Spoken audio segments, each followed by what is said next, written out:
On the 2nd of June 1984, 40 years ago, two people signed a contract and read out vows to each other. People all over arrived here to watch them sign their lives over to each other. Still to this day, that contract has not been broken. In this documentary, we will explore the life of Debra Mary Roberts and Stephen Robert Bond. We will try to explain what happened before this event, who was at this event, and what happened after the event. We will talk to the people who were there and know them best. Is this a story of love?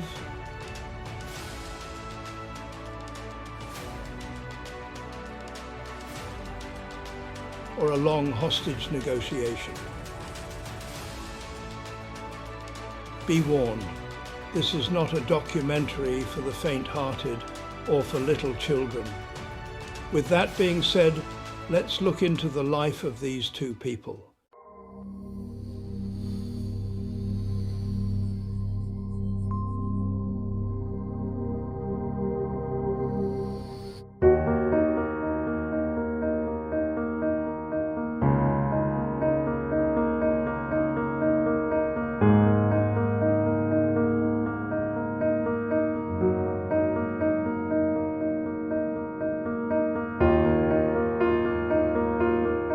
Some information in this documentary may be incorrect. Unfortunately, we couldn't get the correct information from our two main subjects, as this is a secret and asking them questions would give the whole secret away. Thank you for everyone for the photos and the information that they knew. Now please enjoy.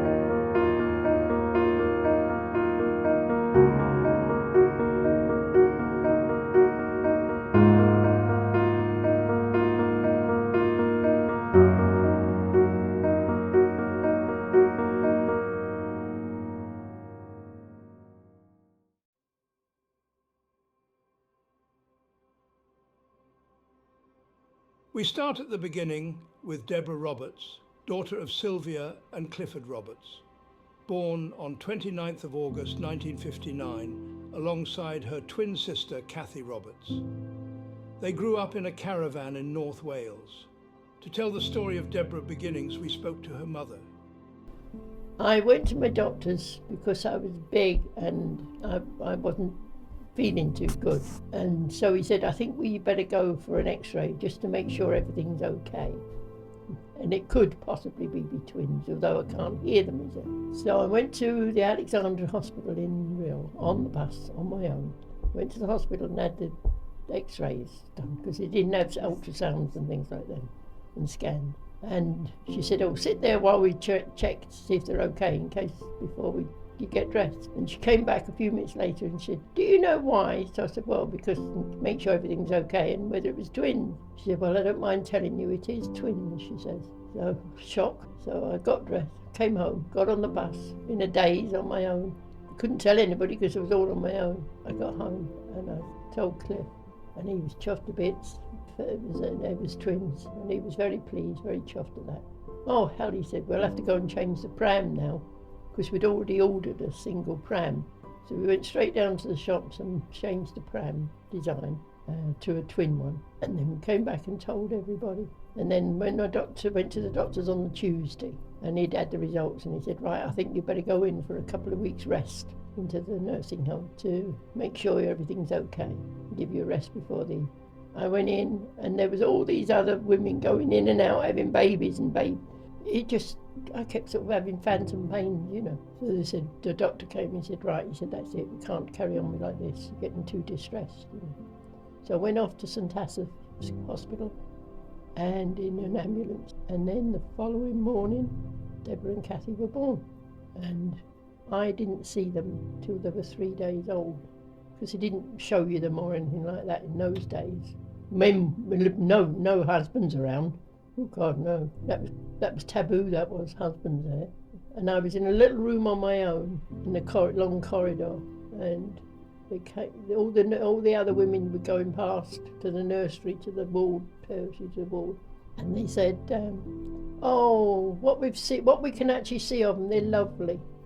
I said, well, you know, so then they came to me on the third day, and they said, do you want to go and see them? I said, well, God, yes, please. So they took me down to see them, and they put them both into my arms, and I stayed there for a while with them.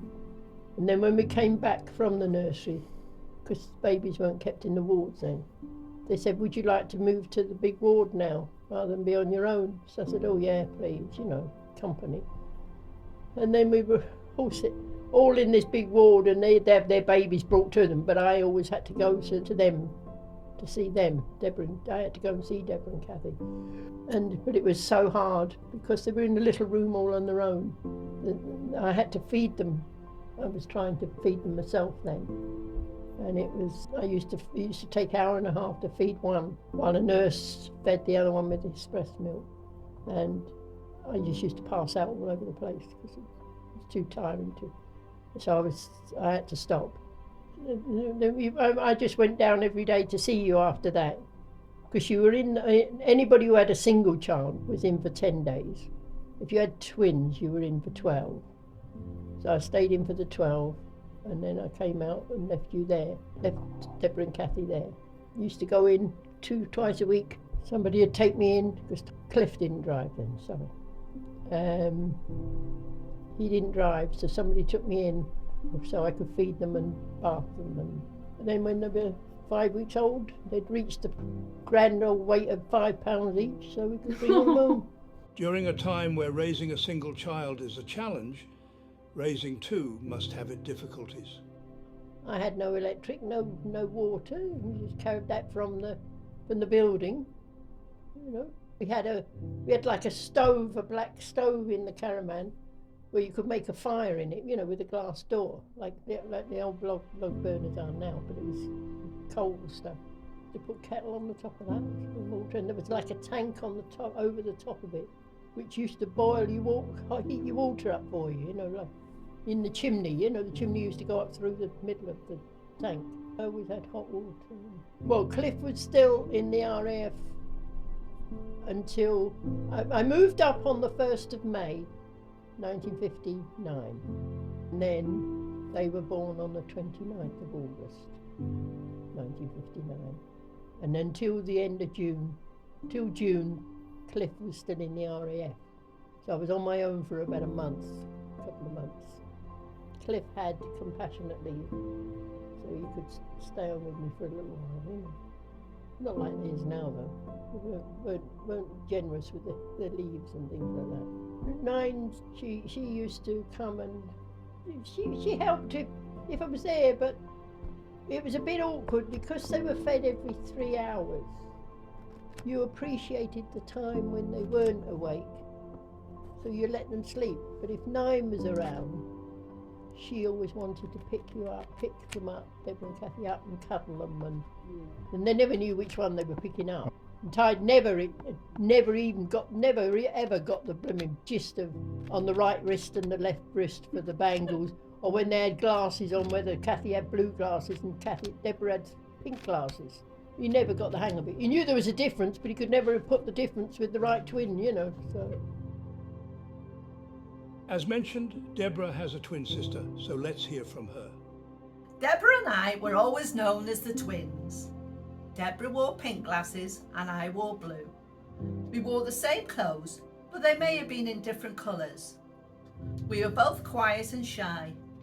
It was great to have a sister someone to be with all the time. I remember them going to school and they never cried. As far as I know, they never bothered. They just they had one another, so they didn't bother with me. I can remember they didn't talk they didn't talk, jabbering away to one another, but they didn't talk to us. Say mum and dad, but that's about all you got out of them, And when I questioned it, they said, do they talk to one another? And I said, all the time. What do they want to talk to you for? They can talk to one another. What do they want to talk to you for? And when they did start, you couldn't shut them up like everybody else. When we were at school, we always ended up as partners, even when I was at one end of the gym and Debra the other. We were in the same class for most subjects. When we started college, we were in different groups. Took one lecturer a while to realise there was two of us. We had a great childhood, climbing trees, playing in tree houses, and on swing ropes and zip wires. Mum taught us how to knit, sew and bake. We would go out on trips in the Bedford van, up onto the Denby moors, where Mum would fry sausages on a small gas stove. They tasted yummy. It was blowing a gale outside and the sheep would shelter by the van. No, Deborah and Kathy were always very good. You know, I mean, I got to admit, apart from their actual feeding and the normal things you have with babies, like illnesses and things like that, they never caused any bother. They weren't cry babies, and you know, you didn't hear them cry very much, and none of them ever cried a lot. They were all very contented. They were, you know. No, Deborah, and of course Deborah was only 15 minutes older than Kathy, so I mean, she wasn't exactly the eldest, was she, really? You know,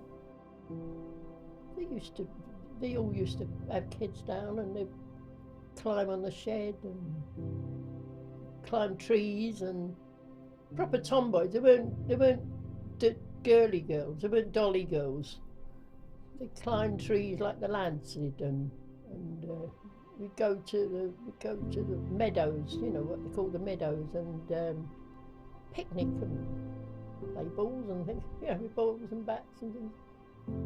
Because there was no electronic things then, you know, there was no gadgets or anything like that to play with, so you played with what you had, you know, and you got a lot more enjoyment out of it, really, because you made your own entertainment, you know. Oh, with the tree houses, they just appeared out, you know, they just seemed to try to put a floor in and then gradually maybe a rail round for them to go up in. But there was about three tree houses, something like that.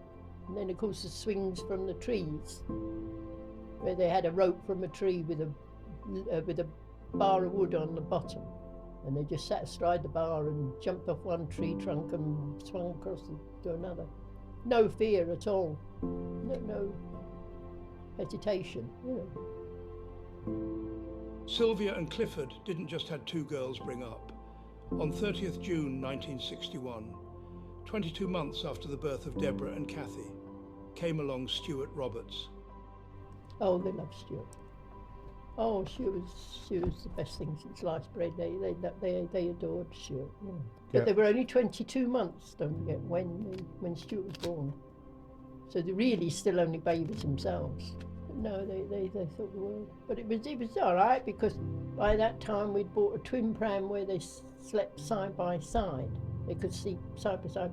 Oh, but it was heavy. To go on the bus, you could fold it up, but you couldn't fold the wheels up. It was only the soft bit at the top we could wait, and it was hard. It was just easier to try and walk everywhere. And the girls used to be, the baby used to be at the back. The twins, Deborah and Kathy, used to be sit at the back, and the front sort of stepped down a bit. You know, you could lower where the feet went, and the girls used to sit in the front with their feet in the well, and so the three of them all went in the same pram. We have one more person to introduce to Sylvia and Clifford's family. On the 18th of January 1965, came along Philip Roberts. During this time, Deborah would have been 5 years and 4 months old. And Philip was a kind of baby that, provided he could see you, he didn't care what the hell you did, you know. As long as he could see, you were in sight. So you could put him in a swing in the doorway, and as long as you were in sight of that doorway, then he would eat like a flipping horse. When Deborah became old enough, she went to college and started her first job. First job, yeah. That was in the Black Lion pub in Babbage. She was a cook, a chef. She was like an under chef because she was straight from college. But she used to do most of the cooking bowl accounts, the way she told us. She worked there, I don't know how long she worked there for. I don't think it was that long. I know she was there from the time she was in college I know she was there from there till New Year, because we went up there to see the New Year in with them. And the lady there had a tradition that all the men went out the pub at 11:45, all the men there went out the pub at 12, they were chucked out. And all the women washed up and got all the glasses and everything ready and had them filled up. And then the men would come, all the women would have to line up round the pub inside. And all the men would come round and have to give every woman a kiss and go take a drink. And then you'd find the same man going round the same time. Yeah, I've seen you before. Yeah. And that's where she worked. And we used to collect her on a Saturday night to come home and then take her back on the Monday morning. After college, Debra went to work at the Black Lion. After a year, she came to work with me at the Mollington Bannister. Customers would get us mixed up. From there, we went on our first holiday together to Jersey. Debra then went to work in Devon and in Blackpool, then came back to Chester to start work at the Blossoms Hotel. It is here where we will leave this story of Debra for now. We have someone else we need to introduce.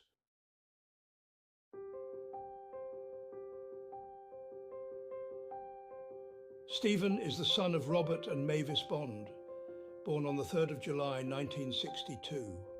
Stephen lived on the mean streets of Liverpool. He even went to school, but we could not find any proof of this. One story that Stephen has told us is that one day he decided to cycle for miles and miles, but then he got a flat tire from a puncture. He would do what most young boys would do and place a collect call to his dad and ask him if he could come and pick him up. His dad replied, asking if he had a tire repair kit with him. Unfortunately, Stephen didn't have one with him. So his dad told him, tough, and told him to walk home. Stephen walked for miles all the way home, with cuts on both shins due to the pedals banging and scraping against him. His dad taught him a valuable lesson that day. Be prepared for anything and don't cycle so bloody far away. A few years later, Mavis had another child. Stephen became a big brother to his sister Alison Bond. Hi. So, what can I say about growing up with my big brother Stephen? Well, when I was much younger, Stephen and Bob would pin me down and fart in my face for giggles. So, as you can imagine, my childhood growing up with Stephen was amazing. In 1976-77, Stephen's mother, Mavis, passed away due to breast cancer. After some time, Bob remarried and we welcomed Jan to the Bond family. In 1979, when Stephen was 17 years old, Bob and Jan got married. To continue, we need to explain one thing. What is a Bondy night? Occasionally, most of the Bond extended family would gather at one location and drink, laugh, tell stories and drink some more. These were always amazing nights and very special to the Bond family. Later on in years, we would have Bondy nights with my mum and my dad, Stephen and Debra, Peter and Gemma, myself, my husband Simon, and kids, etc. And we would have amazing times. We'd have so many laughs. And one incident that sticks in my mind in particular was a night where Stephen and Debra were sleeping in one of our bedrooms on the floor on an airbed, and me and Simon were also sleeping on an airbed in the same room. Our Stephen went to go to the toilet in the middle of the night, and as he stepped over my head in his teeny tiny budgie smugglers, I woke up and copped an eyeful. So that's something that scarred me for life. Another one is when Simon and Stephen were sleeping together in a bed at my mum's house in Rill on one of our Bondy nights. No idea why, they just did. The next morning, Stephen says to Simon, God, Simon, you can't half snore. You were snoring that much, I couldn't get a fart in edgeways. And that just cracked Simon up. So we had lots and lots of happy memories on our Bondy nights. Stephen was a quiet nice, pleasant lad, you know, was very, very cheerful, but he was very polite and, you know, not like he is now. You know, calling me the old dragon and things like that. No, he wasn't. He wouldn't have dared call me it then. The next video you're going to see is of Jan. The Bonds are staying the night at Alison's house, and Jan was about to go to bed, but instead she has found Simon's guitar. As you may tell, Jan doesn't know how to play the guitar. Why can't you learn it? Well, we'll do now. I'll do it tonight. I'm begging for you.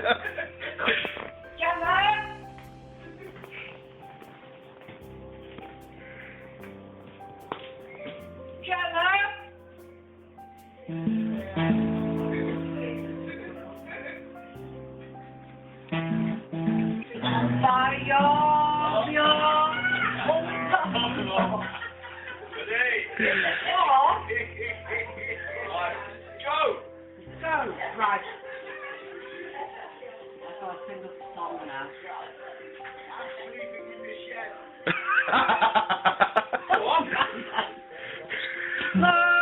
Love me do.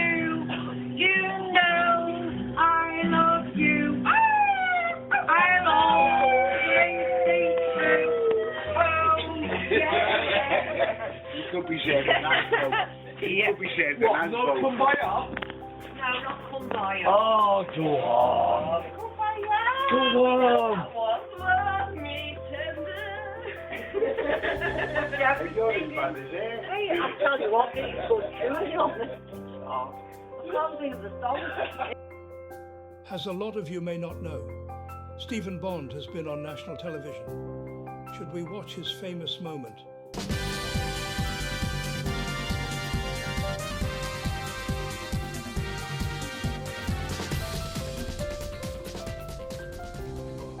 I'm only joking. He wasn't on Crime Watch. I'm not. I'm going to do two things. I'm going to give you your scales, they're yours to keep, and I'm going to take you now somewhere very special. Hop in, love.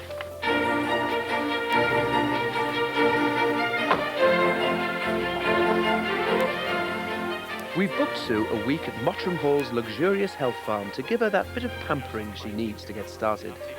We've got Jilly who can do an exercise class for you, which are wonderful fun. Sue's got a whole exercise programme worked out for her, but what about the food? As for the diet, we would not recommend a cooked breakfast. Yeah. What about puddings or desserts? Am I allowed any? I wouldn't look at the sweet trolley. Just in case you missed it, let's watch it again. Don't forget, don't look at the sweet trolley. As for the diet, we would not recommend a cooked breakfast. Yeah. What about puddings or desserts? Am I allowed any? I wouldn't look at the sweet trolley. After his TV appearance, fame got to his head and he wanted people to refer to him as a TV chef. Well, I might be telling a little fib there. It's believed that Stephen always wanted to be a chef, cooking and serving the best meals and working alongside the best people. Even at home, he would cook the Christmas dinner, which critics gives it a 5 out of 5 stars. But if you find a hair in your dinner that Stephen has made you, this could be the reason why. I'd also like to mention the camel, which was a standing joke in the family. It was a hideous ceramic, flowery, pink camel that looked like something that you'd win on prize bingo in real. My mum loved it, but me and Stephen hated it. And it became a standing joke that whenever either myself or Stephen did something wrong, we would get the camel. Or if the other one did something really, really good, then the other one would get the camel. And I would just like to say that to this day, Stephen has the camel. So, ha-ha! Now we have introduced our two heroes. But how did one Welsh woman and one Scouse man meet? Stephen and Debra met at the Blossoms Hotel in Chester. Stephen working as a chef and Debra working as a hostess. Like wild lions in the jungle, Stephen needed to show all the other bachelors that he was the alpha male, and he then could have any females that he wanted. We quickly find out that Stephen was not the alpha male, he was more of a wildebeest. It's believed that Debra took pity on him and they started dating. What they didn't know is that this is the start of a beautiful relationship. Debra then went to work in Devon and in Blackpool, then came back to Chester to start work at the Blossoms Hotel, where she met Steve, who worked as a chef.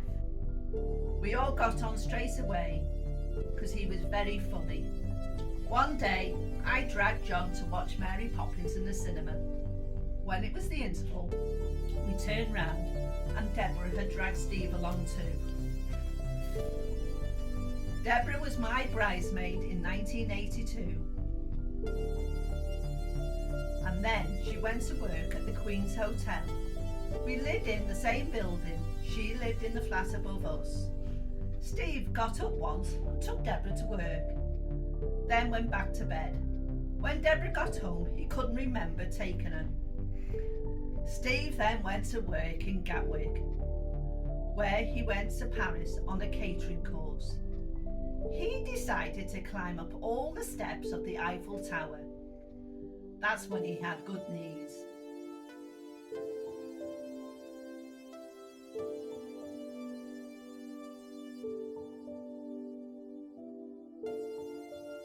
He got up 3/4 of the way up, but then decided to get the lift up to the top. But unfortunately, the lift he got in was going down, so he never got to the top.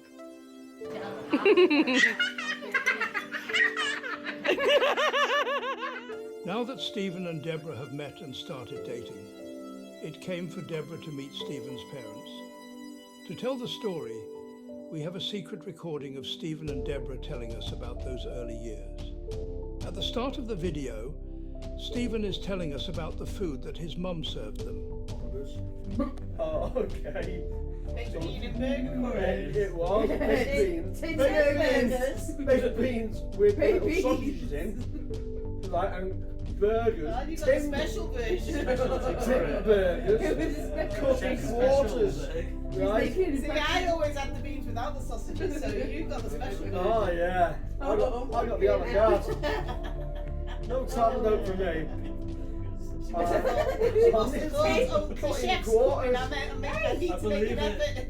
gravy! Let's put in the curry! Yeah. Tin burgers.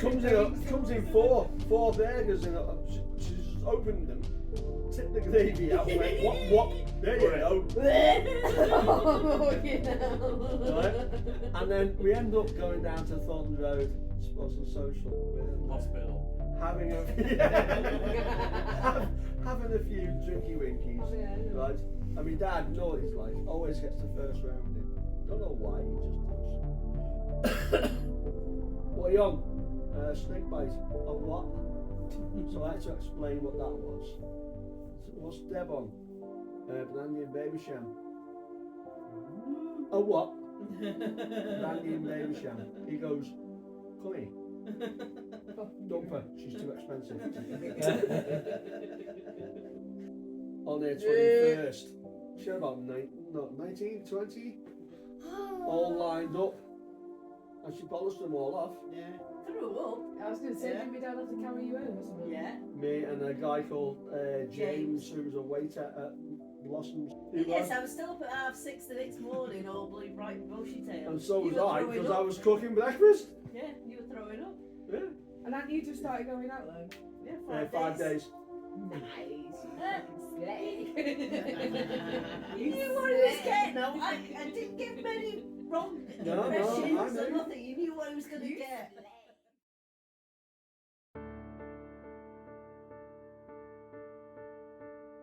Well, this is going to be a short chapter. The story goes that both Stephen and Debra were drunk one night, and they asked each other if they should get engaged. Without following the normal traditions, there was no big proposal, no getting down on one knee, no ring, and Stephen didn't get permission from Clifford, Debra's dad. It was believed to be a spur of a drunken moment. As we couldn't find any photos or videos of the engagement, here's a video of what Stephen and Debra are like when they are drunk. Remember, kids, don't drink.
Hi, I'm film star Ryan Reynolds, and I'm being blackmailed into doing this advert to inform you about a growing issue that is affecting people. Do you have a husband, a dad, a brother, or an uncle that tells really bad jokes? Are they the knobheads in your household? Do you wish you can send them to a place where they can get all these jokes out of their system and then return to you, or have all these jokes removed or even replaced with good jokes? Well, tough. You just have to get used to it. Stop being miserable and lighten up. Did you hear about the Italian chef that died? He passed away.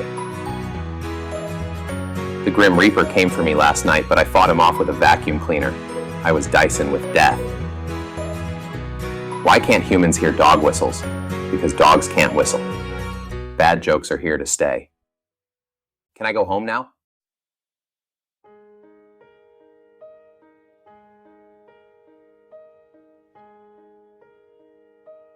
On a bright sunny Saturday, 2nd of June 1984 at 3 p.m, Stephen and Debra got married in Mostyn Christ Church in North Wales. On Stephen's side we had Stuart, Debra's brother, as his best man. On Debra's side we had Kathy, Debra's twin sister, as the maid of honour. We also had Alison, Stephen's sister, and Lynn, Stephen's cousin, as bridesmaids, and we also had Philip, Debra's brother, as usher. Family and friends attended to watch Stephen and Debra get married. Debra wore a gown of white lace and satin, with a long veil held in place by a pearl headdress. She carried a bouquet of pink, white and blue flowers. After the wedding, everyone went to the Greenfield Community Centre to eat, drink and dance, cutting into a beautiful 2-tier cake. With their first married couple dance being 3 Times a Lady, a song by Commodores. Debra asked me to be her chief bridesmaid along with Alison and Lynn when she got married to Steve. They were married at Mostyn Parish Church and then at reception at Greenfield Community Centre. It was a lovely day, sunny, but we both had thunderstorms in the evening. The wedding cake nearly fell off the table as the stand moved when they went to cook the cake. They then went on honeymoon to Malta. All I remember about Debra's wedding was we had the 2 rooms then. We still had the wall up in the middle, and we had a settee along there.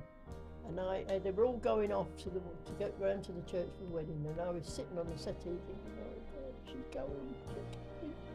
You know, you let me ask one going, Debra, you know.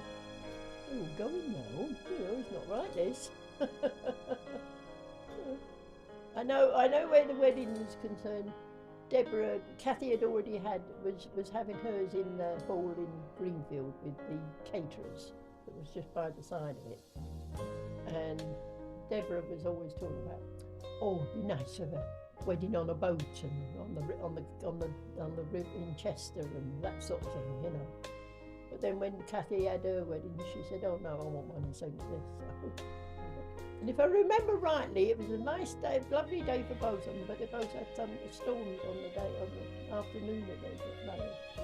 I can remember Alison and Lynn coming, and because I made their dresses, Alison and Lynn, and I made their dresses, and I can remember Jan putting both their hairs in rags, what we used to call rags, you know, a bit wavy, but a bit more on the fizzy side. They weren't sort of all even, if you know what I mean. But they looked lovely, well, you can see from the photos.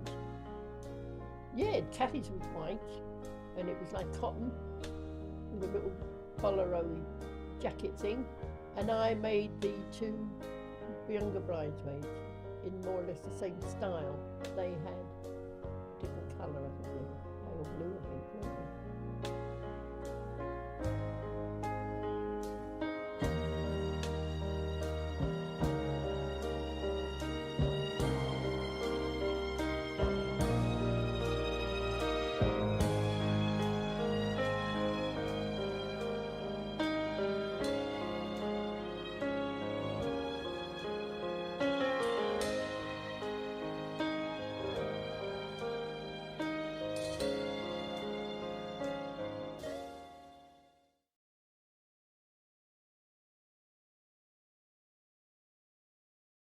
Stephen and Debra spent their honeymoon in Burnham-on-Sea at a place called Pontin's Brain Sands Holiday Park. Not much was mentioned about this honeymoon, but we can imagine it would look like this.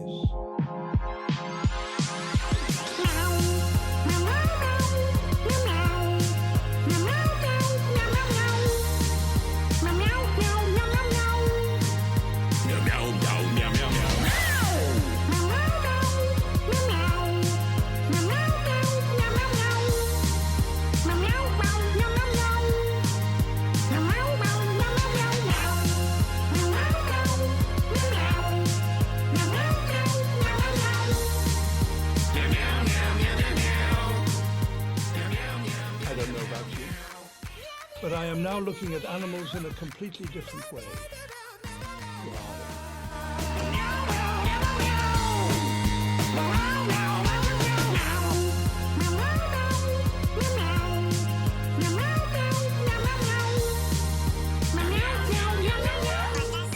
After 40 years, they still like to dress up as furries.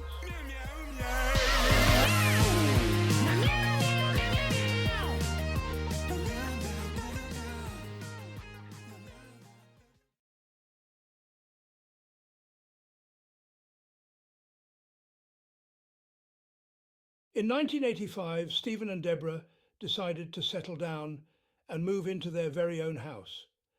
They moved to Manchester in a large town called Wythenshawe. Close to two major motorways, a major hospital, an airport and a town centre, which had everything you need, including Quick Save, Ethel Austin, a forum theatre and an outdoor market. Stephen and Debra spent years remodelling their home to be perfect and modern. Here are a few images.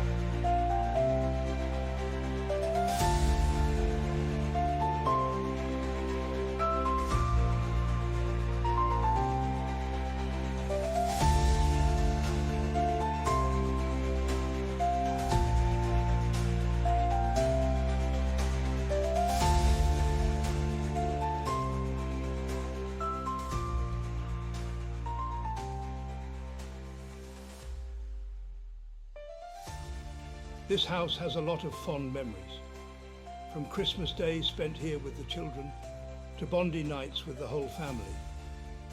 It has always been a welcoming place, a place of laughter and tears, a place to eat and drink, a place of fun and games.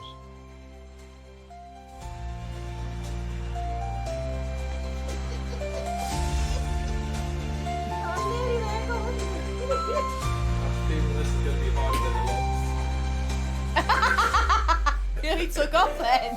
Thrust it, Dad. Thrust it. Right, one more go. I can do this.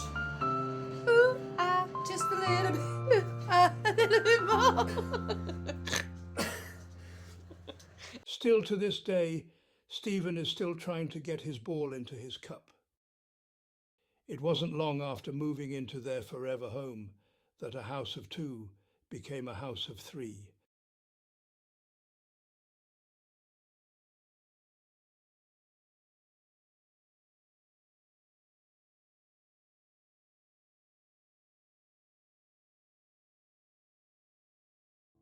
We start with Debra and Stephen's first child, and because he is editing this film, we should refer him as the favourite child.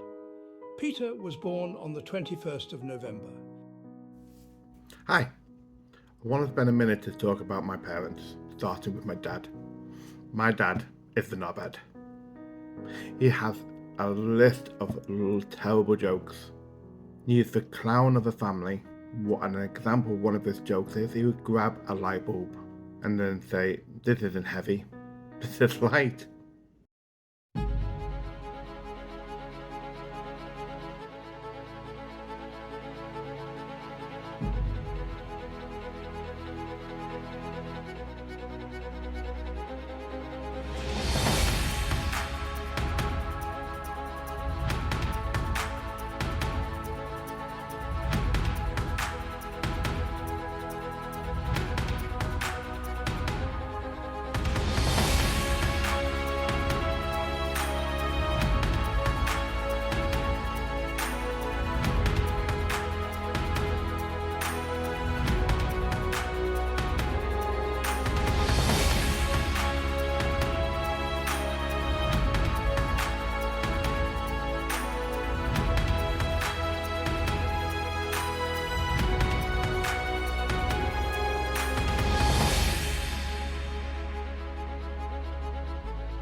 What's the fox say?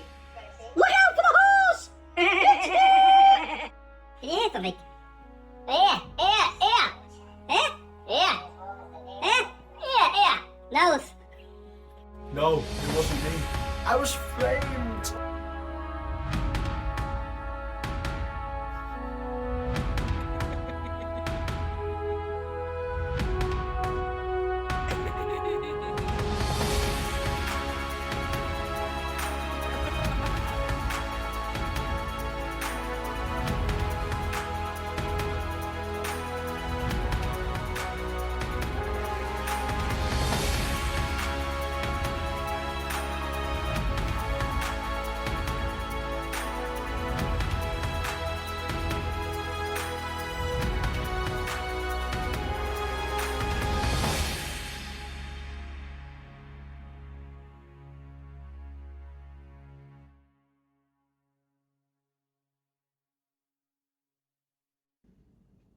The worse the joke is, the funnier it is.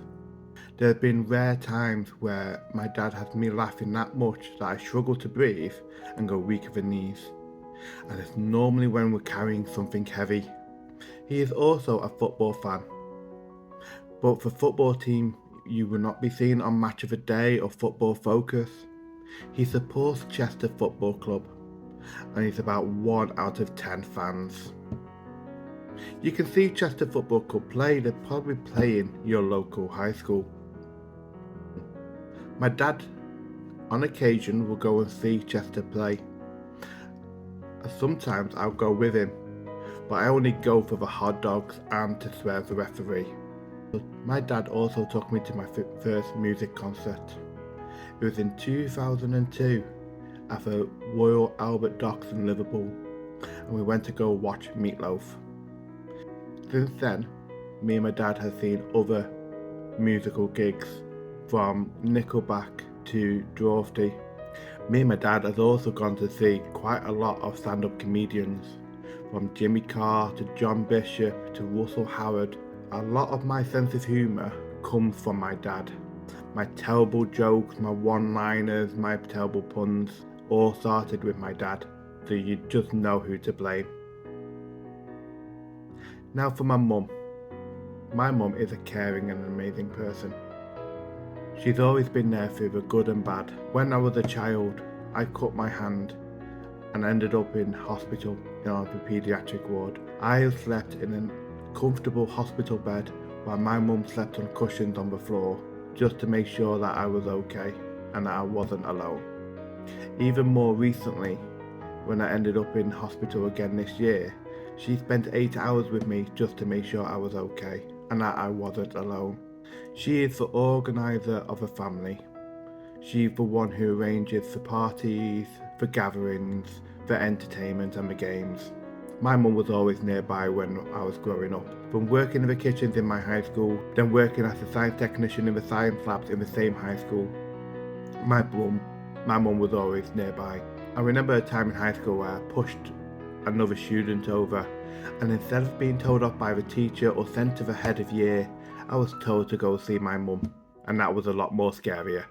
Later on, my mum took an early retirement and started up her own business called PG Buntings, where she made everything from buntings to memory pillows to Christmas decorations. They looked amazing. She even had a brilliant website made by me.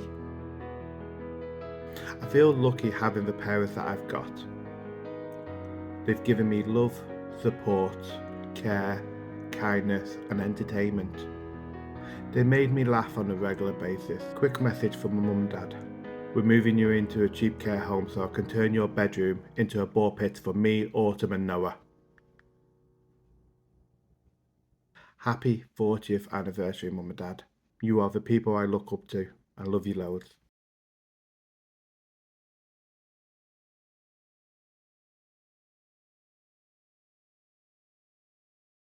Now it's time to introduce Gemma, born 29th of August 1989. She is the daughter of Debra and Stephen. Where do I begin? We have had such a happy upbringing, and although times were very hard back in those days, it never stopped us having fun and our parents spending quality time with us. Let's start with my daddy. The joker, the king of dad jokes, and on occasion the cross-dresser.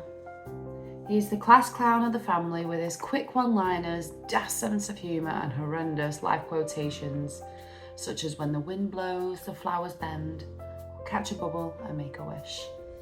On Christmas morning, in between cooking our Christmas dinner, he would often be sat on the sofa or sat at the table with me exploring some of my crafted gifts like my jewellery making kits or tattoo kits, though often he would hog them so he could make jewellery for himself. Look at the concentration. Put your tongue out, love. Yeah, here's Kath.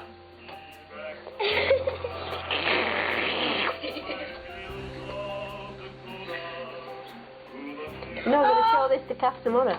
Huh? She's going to hit you tomorrow.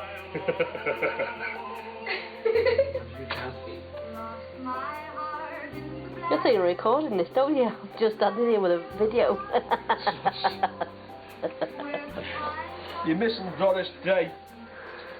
Bloody Oh, nearly done Who there. the hell puts Doris Day on Christmas? My God, God knows some things. You don't want jam? Yeah. You did a good one as well. Oh, well that's better than that. If you can get it off with the bloody thing. You can't get it off. I can't find the old Deb. Oh yeah, I found it. There you go.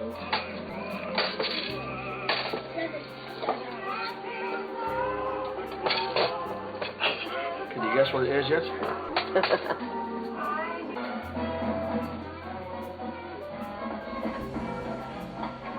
Go on, Mum, go give me that. My earrings, Stephen.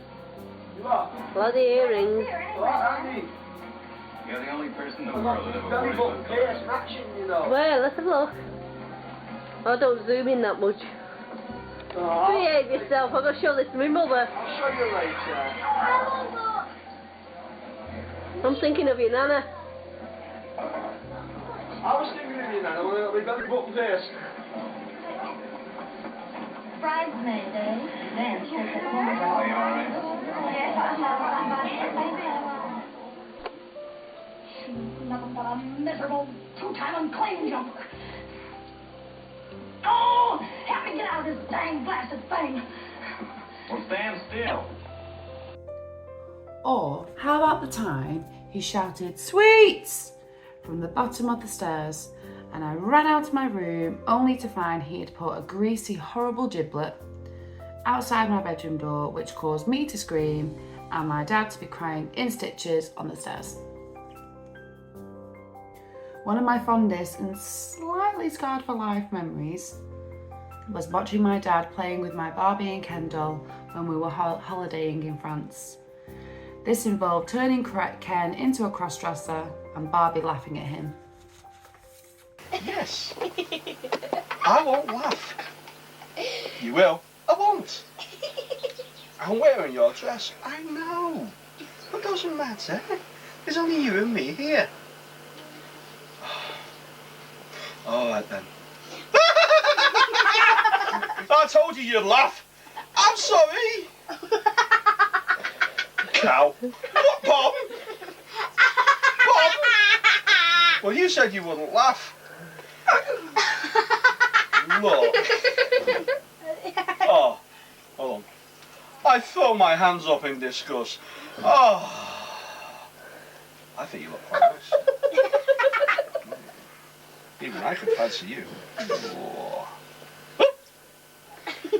Is it 12? Oh no.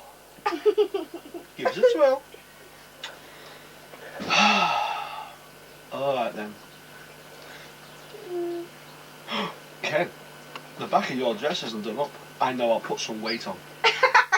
Give me the back of your dress up. Oh, hold on then.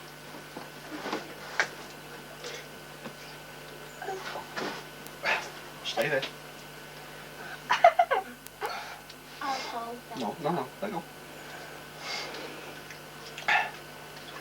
You happy now? Happy? Oh yes, very happy. Actually, Ken, turn around. Ken, what's that on your feet? Where? You're not wearing any knickers. What? Oh. You didn't say I had to wear knickers. Sorry. I've got some on, look. Whoa. They're mine.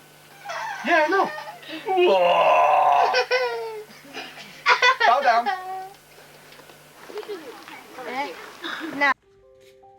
My dad pretends to act tough and scary, but in reality, he is a big teddy bear, always trying to make people smile.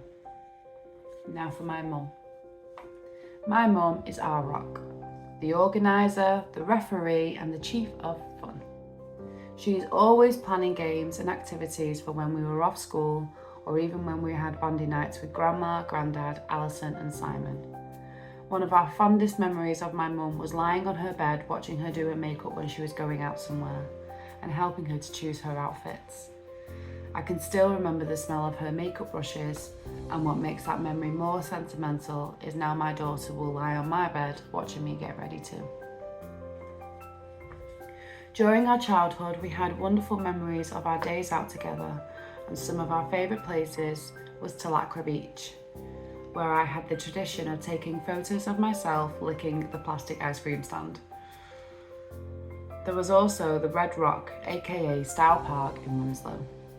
I always remember trying to climb this huge red sandy mountain by the stream, and it took me years to gain the confidence to climb it.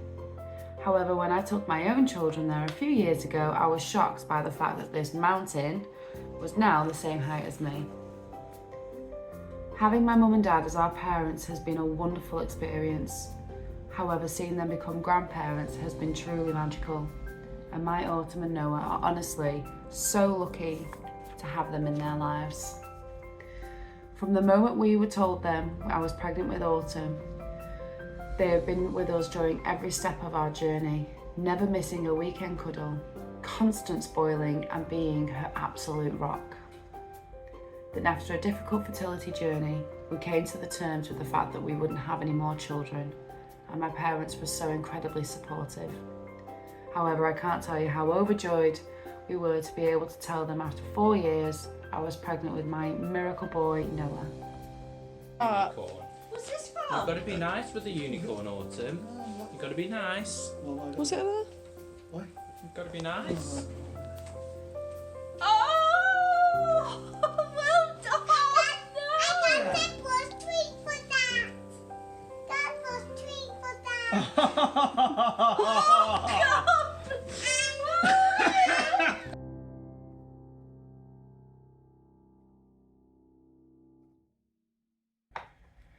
My parents have always been my biggest supporters, teachers and role models. Their 40 years of marriage are nothing short of an inspiration. They are the goal. The foundation of their marriage is fun, laughter, and it has been an example I aspire to have in my own marriage. Love you lots, Mum and Dad.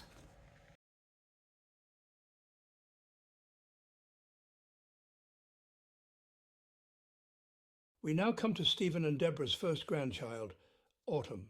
Autumn Roseliner. Was it Lanzarote when we went to see that performer? I don't know. It was like a magician. I remember it with that. I just remember going there with that pool, with the picture of us all in front of the pool.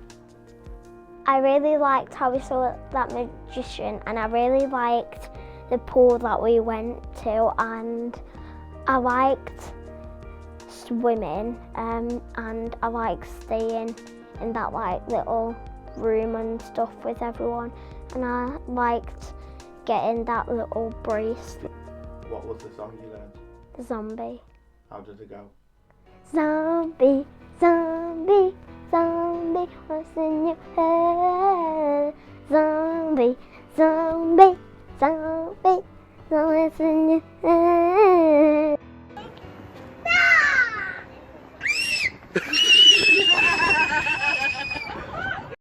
Scarborough. I really like going in that hot tub, having a chill, and I liked that room, and my favourite one was probably sitting on the sofa with Grandad and Nana watching Chicken and Rabbit, the film thing.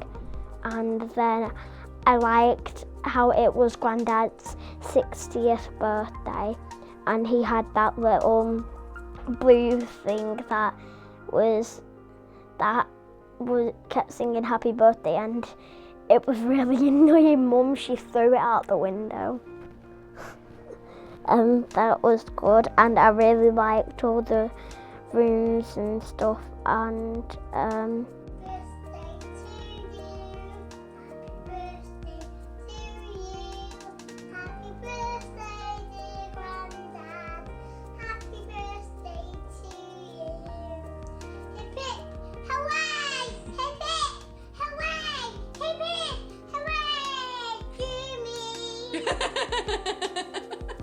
I liked going down to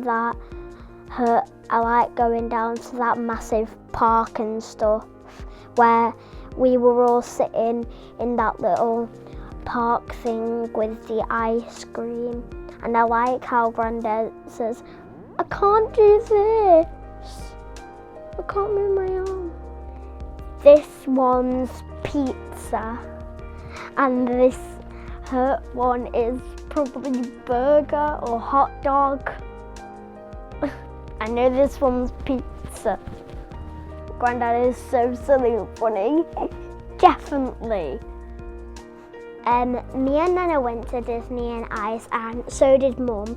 And we went to like a slush puppy car, and I got it in a fancy little cup, and it had different flavours of slush puppy in it, and I really liked it. And then we were sitting on like the 5th row up, and then Beauty and the Beast were performing, because I remember seeing the Beast and the Belle. What do you say to Nana? Say yucky da. Yucky da. I love to bake with Nana because I remember making rocky roads, and that was really fun. And we make cheese crackers, and we make all sorts of fun stuff, and I just love it. And once she said that I was the best baker she has ever seen. With the Christmas, I remember opening the Christmas presents, getting the science book, the bath bombs, and all of that stuff. And I remember Nana getting me the Rainbow High bags, which are in my room still. Oh yeah, on Christmas we had that big buffet thing, and we were sitting watching the Christmas Chronicles, and I was sitting with her Nana watching it, and that was really nice. I really like that. There's a lot of silly things Grandad does. He was riding the broom, pretending it was a horsey ride, and I was teaching him how to dance, and he was being crazy, and he was sitting on that bench and it went backwards, and Uncle Peter caught it perfectly, and that was really good. Oh, fuck! Oh shit! Oh, don't do it!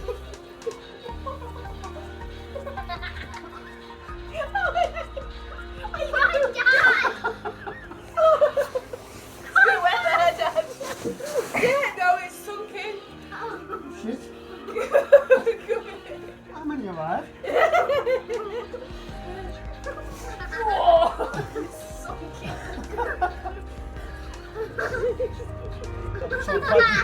So glad you weren't recording.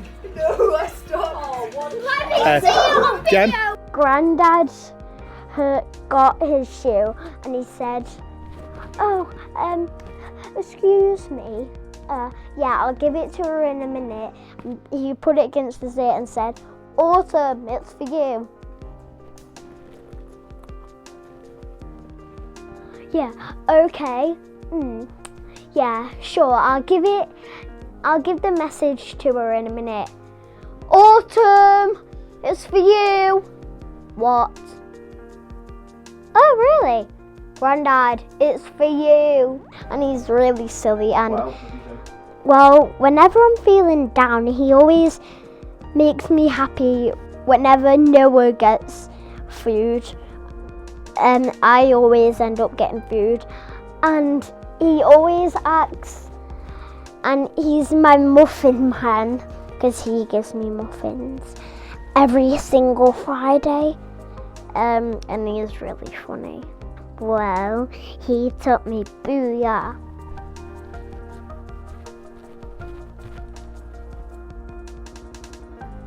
Well, Nana's always coming up with jokes, and her Grandad's always saying silly things about Nana, like Nana's the dragon, and Nana's always saying that Uncle Peter and Grandad are silly and funny. Nana is the best, because she always gives me food, and she's really nice. I love her.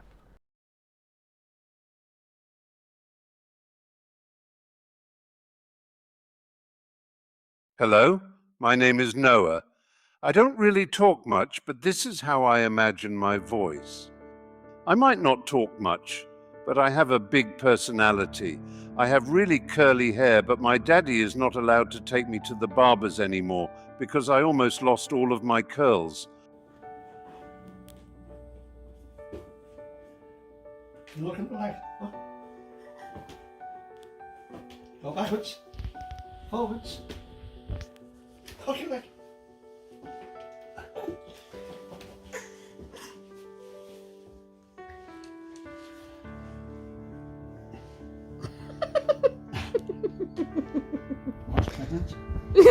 Dad, stop it. Ready, steady, go! Oh, I'm so proud.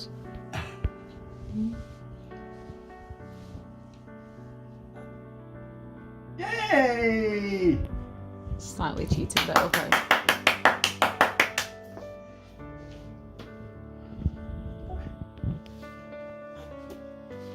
Right, it's not far.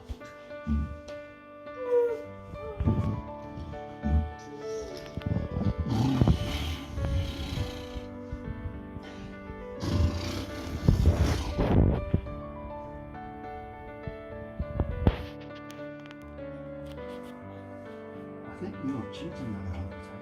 Thinking, right? Right.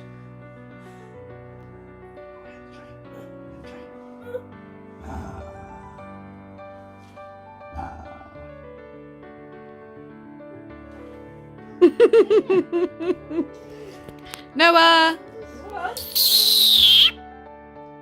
Ba ba ba ba ba ba ba ba ba. Noah! Cha cha cha cha. Cha cha cha cha.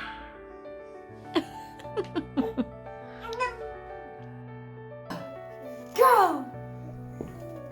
Go! Go! Go! Yay! Did you get it?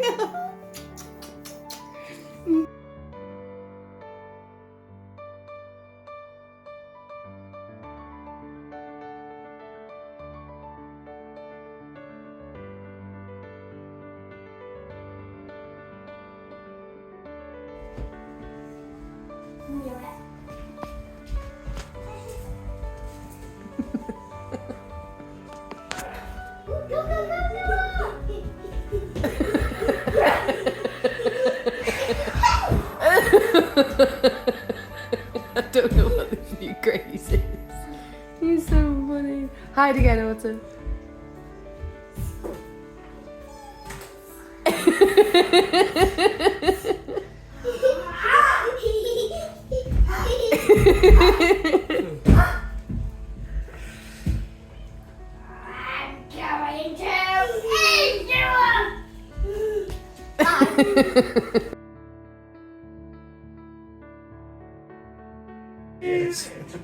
Oh, favourite granddad. Oh, that's just because you've got a chair. Don't get jealous now. You are.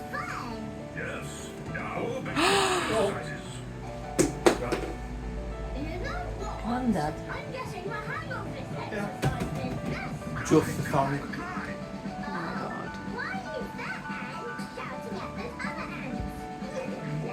Why does he have to lick it? Why does he have to lick it?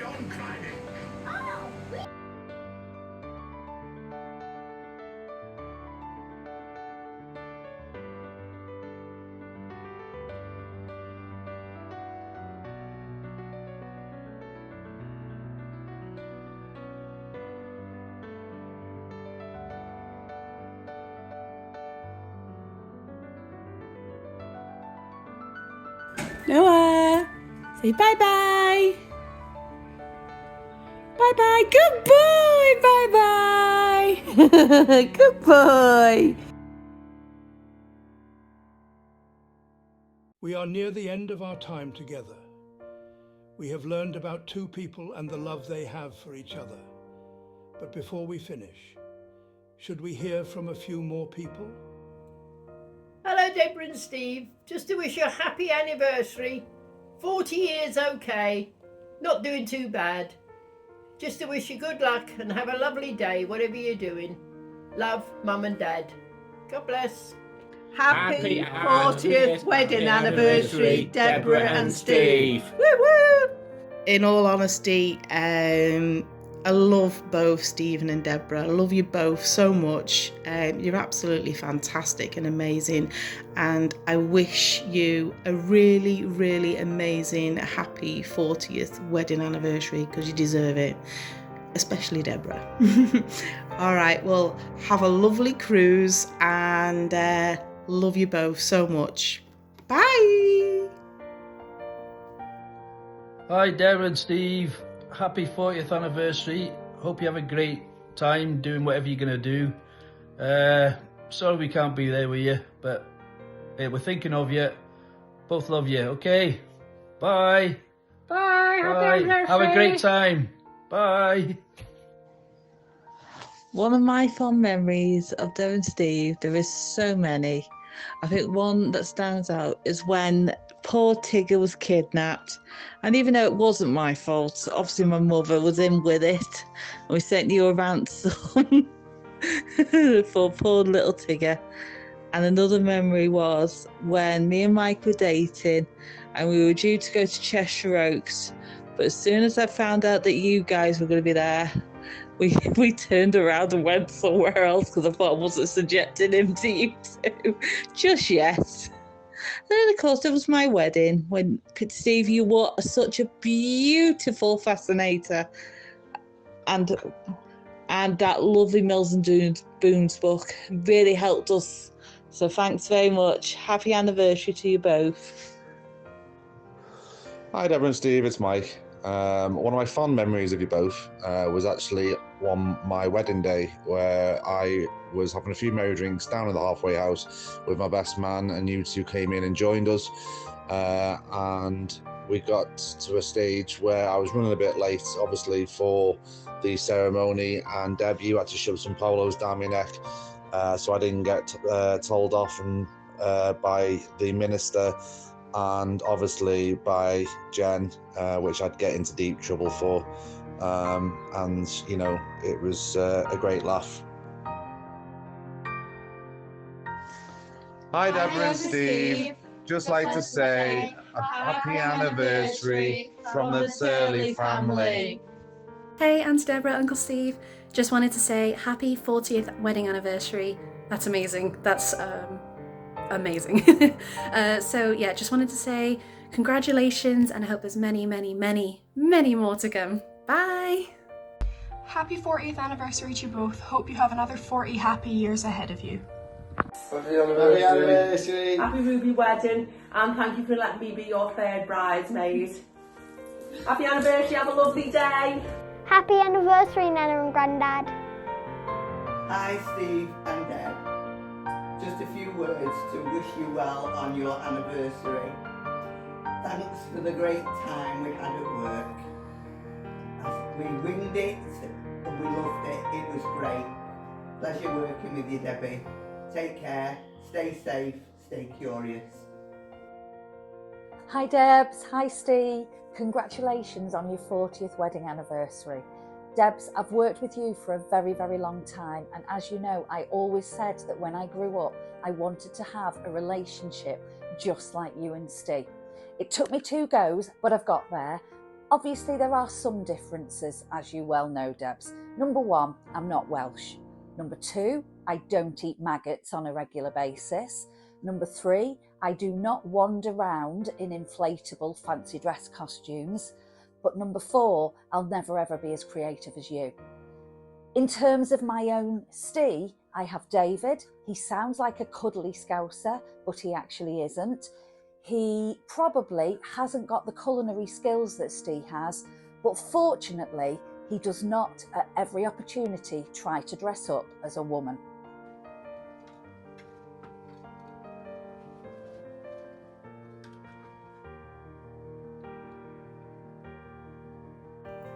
Hello Peter, Steve and Debbie.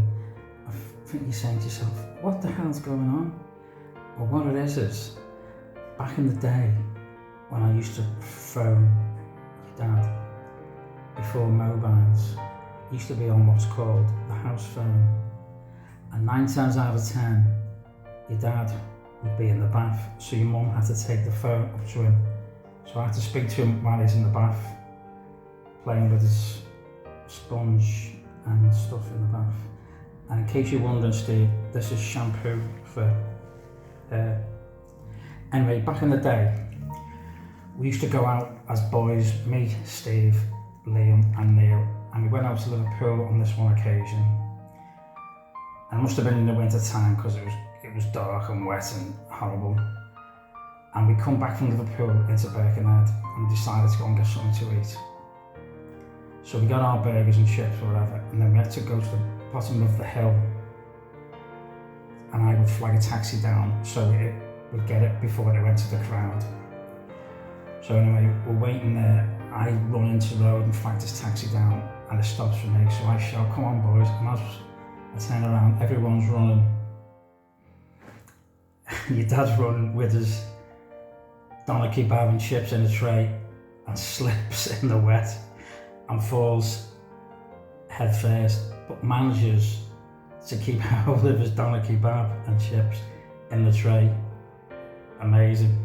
So we all get up, go home. Steve was staying at mine, and there's a little story, one that you can tell to the kids. Happy 40th wedding anniversary. 40 years. Oh my God, Debbie. What the hell? See you later. So, when we used to sit talking in the prep room, we'd all be moaning and bitching about our husbands and boyfriends, and Debbie would be going, "Oh, my Steve, he's amazing." It's very annoying. Anyway, so, gosh, I started working with Debbie when she was about 60, so you must have been married for a good 100 and odd years now. So congratulations. Thank you for always passing me down your family games and for being an inspiration to us all. I think you're an amazing couple. Happy anniversary, lots of love. Hi Debbie and Steve, congratulations on your ruby wedding. 40 years, some achievement, eh? I hope the kids are spoiling you and you have a wonderful day. Bye. 40 years together, through ups and downs and all kinds of weather, you've grown closer with each passing day, and your love just continues to stay. 40 years of married bliss, your love like a ruby, shining brightly, never to miss. Your commitment to each other, unwavering and strong, bound together forever where you both belong. 40 years have come and gone, yet your love is timeless and forever long. With each passing day, your bond just grows, and your love for each other overflows.